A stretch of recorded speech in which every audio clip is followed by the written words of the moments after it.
Alors c'est une question qui jusqu'ici n'avait posé aucune difficulté, mais la Cour d'appel de Bruxelles vient d'être amenée à se prononcer à 2 reprises sur cette question. D'abord, je ne prends pas les décisions dans l'ordre chronologique, par un arrêt du 4 octobre 2019. Le raisonnement qu'elle adopte est le suivant. Pour agir en justice, pour avoir qualité pour agir en justice, il ne faut pas nécessairement être titulaire du droit que l'on veut mettre en œuvre. Il suffit d'agir au nom d'un mandant, et il est vrai que normalement on doit alors révéler le nom de ce mandant. Mais ce n'est pas une exigence qui est prescrite à peine de nullité, si bien que si elle ne pose pas de réel préjudice à la partie adverse, le nom du mandant peut être révélé dans le cours de la procédure, et dès lors, la Cour d'appel de Bruxelles valide une action introduite au nom, selon elle, d'un avocat par la société au sein de laquelle celui-ci travaillait.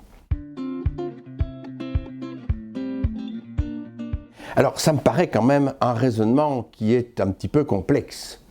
Il y a des tas d'hypothèses dans lesquelles des personnes exercent leur activité professionnelle en société, ou sous le couvert d'une société. Des médecins agissent dans des poules, au sein d'hôpitaux, de maisons médicales. Depuis quand est-ce qu'on considérerait que seul le médecin peut agir en récupération de ses honoraires? Pour pouvoir concourir pour certains marchés publics, il est également prévu que l'on doit être titulaire de certaines agréations. Seule la personne physique peut démontrer qu'elle a les capacités en question. Est-ce que seules les personnes physiques pourraient concourir pour des marchés publics? Ça n'a pas de sens.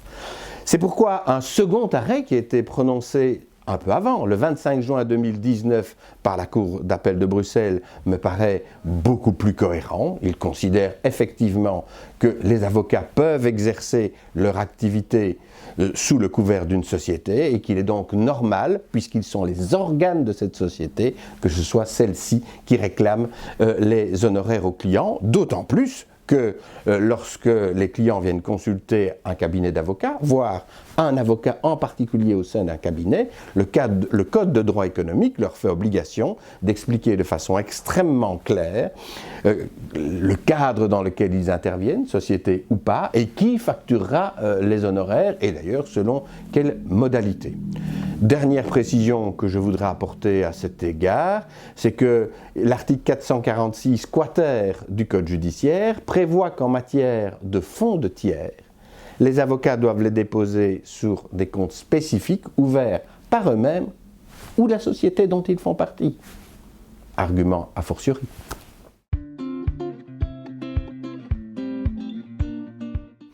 Alors oui, une troisième précision qui est assez différente.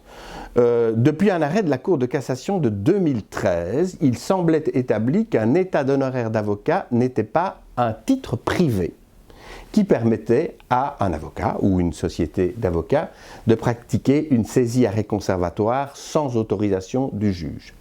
Cet enseignement est remis en question par un jugement du juge des saisies de Namur du 7 novembre 2019.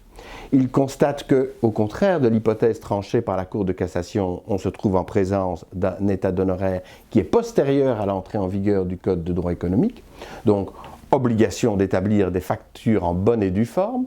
Dans ce cas-ci, on se trouvait en présence d'états d'honoraires qui avaient été établis de façon extrêmement claire, avec relevé de prestations en annexe, qui avaient été adressés aux clients, qui n'avaient jamais contesté ces états d'honoraires. Et le raisonnement du tribunal est de dire le titre privé, c'est celui par lequel une partie reconnaît qu'elle est débitrice. On se trouve tout à fait dans les conditions en l'occurrence.